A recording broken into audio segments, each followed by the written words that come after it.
இன்றே டவுன்லோட் செய்து உங்கள் ஃபேவரட் ஷோக்களை என்ஜாய் பண்ணுங்க. நான் என்ன சொல்லுதுன்னா, நம்மளாம் நினைச்சிட்டு இருக்கோம் இந்த கேஸ் இப்பதான் ஆரம்பிக்கின்னு. ஆனா அப்படி இல்லம்மா.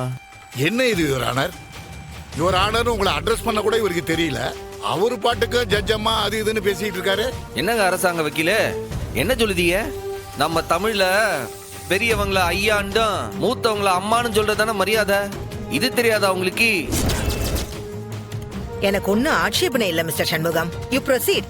இல்லம்மா, நான் ஏதோ தப்பா சொல்லிட்ட மாதிரி சொல்லுதாவல. இந்த உலகத்துல அறிமுகமாகிற வரவே அம்மான்ற உறவு தானே. இந்த உலகத்துல அறிமுகமான தெய்வமே பெண் தெய்வம் தான்ட்டு ஒரு பேராசிரியர் சொல்லுவாங்களா? இன்ட்ரெஸ்டிங். அம்மா, அம்மான்றது வெறும் உறவு மட்டும் இல்லம்மா, பெண்களுக்கு நாம கொடுக்கிற மரியாதை. ஏன்னா ஒரு விஷயத்த பெண்கள் தான் நியாயமாகவும் தர்மமாகவும் அணுகுவாங்க. அதனாலதான் உலகத்துல எல்லா மொழியிலையும் சரி, பிறக்கிற குழந்தை முதல்ல பேசுறதே அம்மான்ற ஒரு வார்த்தையே. அதுதானே நம்ம தமிழ்ல அவ்வளோ கௌரவப்படுத்தி வச்சிருக்காவ. யுவர் ஆனர், இவர் கேஸ பிரசன்ட் பண்ணாம எதையோ பேசிட்டு இருக்காரு யுவர் ஆனர். வக்கீலையா, நீங்க தான் நான் குறுக்குல பேசும்போது கட்டையை கொடுக்குதீங்க. அதுக்கு விளக்கம் சொல்லாம போனா நல்லா இருக்காது இல்லையா? அம்மா, இந்த உலகத்துல ஆகச்சிறந்த ஒரு வார்த்தைன்னா அது அம்மா தாம்மா. ஏண்டா இந்த உலகத்தையே இயக்குறவங்க பெண்கள் தானே. இத்தனைய ஜட்ஜம்மா பக்கத்துல இருக்கிற அந்த நீதி தேவதை அது ஒரு பெண்ணு தானே. பரவாயில்லையே, ஆர்கியூ பண்ண ஆரம்பிக்கும் போதே கோர்ட்டை கவனிக்க வைக்கணும். அந்த வேலைய சிறப்பா செய்றீங்க மிஸ்டர் சண்முகம். நீங்க தொடருங்க. அம்மா, நம்மளாம் நினைக்கிற மாதிரி இந்த கேஸு அறிவழகனையோ மாலதையோ வச்சு ஆரம்பிக்கல. ரொம்ப ஆழமா இதுக்கு பின்னாடி ஒரு சதியே இருக்குமா. இந்த கேஸை நாம சரியா புரிஞ்சுக்கணும்னா 10 வருஷத்துக்கு முன்னாடி போய் தான் இந்த கேஸையே நம்ம அணுகுனேன். Objection your honour. ஆப்பனன் கோர்ட்டோட நேரத்தை வீணடிக்க பாக்குறாருன்னு நினைக்கிறேன். மிஸ்டர் சண்முகம், அது என்ன 10 வருஷ கணக்கு?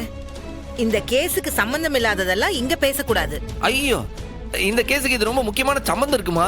அதனால தானே அதுல இருந்து ஆரம்பிக்கணும்னு சொன்னேன். 10 வருஷம் பின்னாடி போக போறேன்னு சொன்னீங்களே, எப்படி போக போறீங்க? டைம் மிஷின்ல ஏரியா? அப்படி இல்லம்மா, 10 வருஷத்துக்கு முன்னாடி மனசால ஓட்டி பார்க்கலாம்னு சொன்னேன். யுவர் ஆனர், இவர் கோர்ட்டோட நேரத்தை வீணடிச்சிட்டு இருக்காருன்னு தான் நான் நினைக்கிறேன்.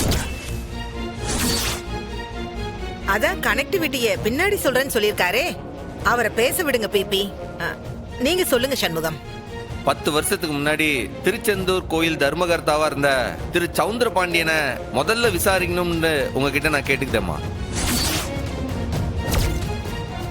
Objection your honour. என்ன விளையாட்டு இது? அம்மா, இது ஒரு முக்கியமான சாட்சி. கட்டாயமா அவரை விசாரிச்சு அவர்ல இருந்தா ஆரம்பிக்கணும்னு இருக்கேன். நினைச்ச நேரத்துல நினைச்ச ஆளை விசாரிக்க இது என்ன போலீஸ் ஸ்டேஷனா? இது கோர்ட். இங்க விசாரிக்கணும்னா அதுக்கு சரியான நடைமுறை இருக்கு. அதுக்கு தனியான சம்மன் வாங்கணும். அந்த சம்மனை அந்த நபருக்கு சென்ட் பண்ணணும். அந்த சம்மன்ல சொன்ன தேதிக்கு அந்த நபர் ஆஜராகணும். அந்த நபர் ஆஜராக முடியலனா அதுக்கு என்ன காரணம் சொல்லணும்னு 1000 நடைமுறைகள் இருக்கு. நீ பாட்டுக்கு ஒரு பேரை சொல்லி அவரை விசாரிக்கணும்னா என்ன அர்த்தம்? மிஸ்டர் சண்முகம், உங்களுக்கு கோர்ட் நடைமுறை தெரியாதது இது உங்க தப்பு கிடையாது. சம்பந்தப்பட்டவர் இங்க இல்ல. உடனடியா எப்படி அவரை விசாரிக்க முடியும்? இப்ப போய் அவரை எங்க பிடிக்க முடியும்? அம்மா, என் அப்பா முருகன் கிட்ட கேட்டா உடனே அவரை கூட்டு வந்து நிப்பாட்டிட்டு வருமா.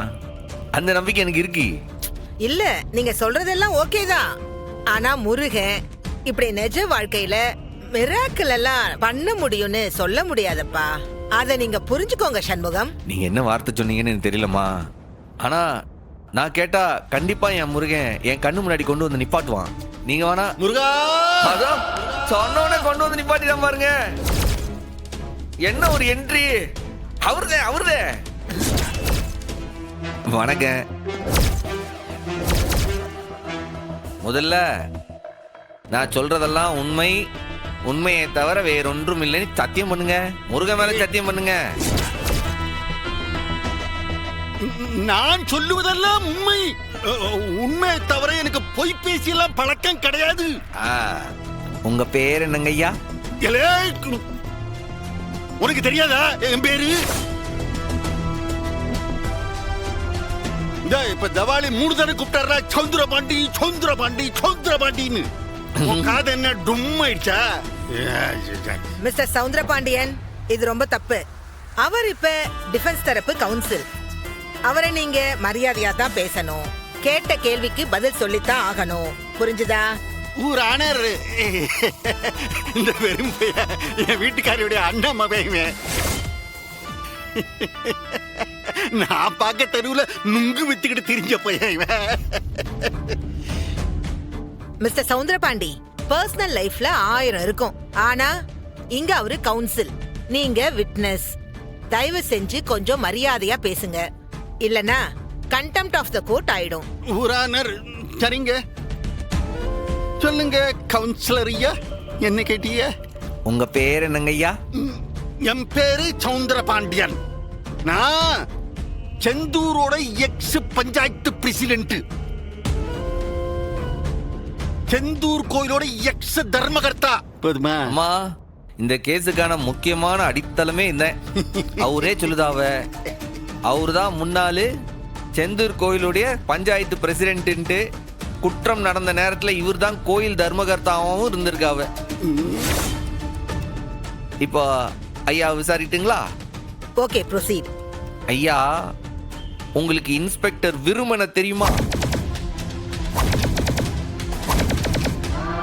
ஞாபகம் இருக்கா?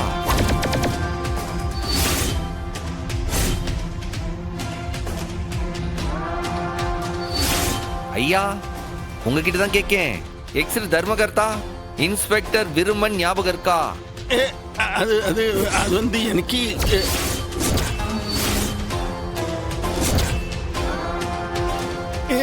எனக்கு விருமாண்டி தெரியும். விருமன் ஆறு எனக்கு தெரியும். அப்படி ஒண்ணு எனக்கு ஞாபகத்திலேயே இல்ல. விருமாண்டி பணம் ஞாபகம் இருக்கு. 10 வருஷத்துக்கு முன்னாடி நீங்க பார்த்த விருமனை உங்களுக்கு ஞாபகம் இல்ல.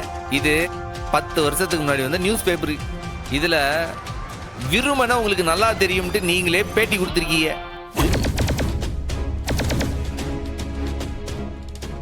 இது ஜட்ஜம்மா பார்வைக்கு கொஞ்சம் பாத்துக்கிடுங்கம்மா. அம்மா கிட்ட கொடுத்துருங்க. என் போட்டோ எப்படி இல்லையா அதுல ஒட்டின நீ?